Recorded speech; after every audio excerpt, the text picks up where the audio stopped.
Sənə hər vaxtın xeyir olsun.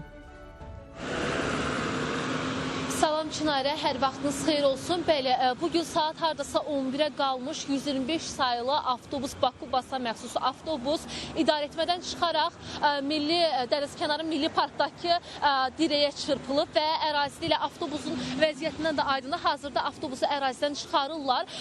Avtobusun vəziyyəti pis vəziyyətə düşüb, yəni texniki baxımdan avtobusa xeyli zərər dəyib. Avtobus ərazidən ilə hazırki anda çıxarıldı və bir məqamda qeyd edir ki, dənizkənarı Milli Park ərazisində dirəyə çırpıldı və nəticədə ilə dirək də hazırda təmir işləri də gedir.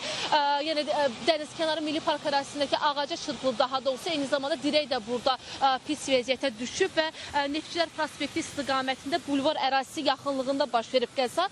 125 nömrəli müntəzəm marşrut avtobusun sürücüsünün səhhətində qəfil narahatlıq yaranıb və nəticədə o idarəetmədən çıxaraq bulvar ərazisinə tərəf yönəlib və hadisə nəticəsi sərnişinlər arasında xəsarət alan olmayıb və sürücüyə ilkin tibbi yardım da göstərilib və göstərilməsi üçün eyni zamanda təcili tibbi yardım xidməti əraziyə gətirilib və ərazidə olan elə dənizkənarı Milli Park ərazisindəki, bulvar ərazisindəki burada ağaca çırpılıb, eyni zamanda digər, yəni həm ağaca zərər dəyib, eyni zamanda digər işıq dirəkləri də yararsız vəziyyətə düşüb. Həmçinin avtobusun da elə vəziyyətindən gördünüz ki, izlədiniz ki, ön şüşəsi çiy olub, eyni zamanda ərazidən indiki məqamda çıxarıldı və son informasiyaya görə, elə Baku-Basdan əldə etdiyimiz son informasiyaya görə saat 11-ə qalmış radələrində sürücünün vəziyyətində, səhhətində narahatlıq yaranıb və o idarəetməni saxlaya bilməyib, nəticədə ilə ağaca çırpılıb, vəziyyət belədir. Ən son informasiyalar hazırda bu yerdədir,